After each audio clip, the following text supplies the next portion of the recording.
Desestimado o recurso contencioso administrativo interposto por Bricoquín contra o acordo adoptado no pleno do 27 de xaneiro de 2017. Un acordo no que se aprobaba definitivamente a modificación puntual do Plan Xeral de Ordenación Urbana para a ampliación do polígono do Bao. Con esta sentenza do Tribunal Superior de Xustiza de Galiza, o goberno local comeza a verse a luz ao final do túnel neste proxecto. De feito, neste momento, o Concello está a expensas de dous trámites. Por unha banda, a inscrición no rexistro da propiedade e, por outra banda, a subsanación dun informe desfavorable que no último momento sacou Augas de Galiza e que nos consta xa que se está facendo por parte do promotor as pertinentes modificacións ao proxecto de urbanización para dalo por fin por bo.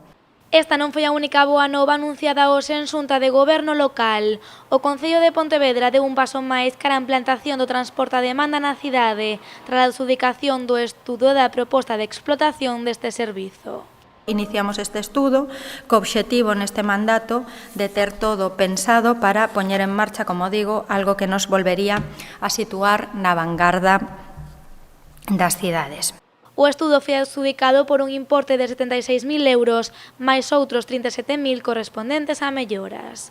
O prazo de execución é de 12 meses, polo que debería estar rematado a finais de 2021.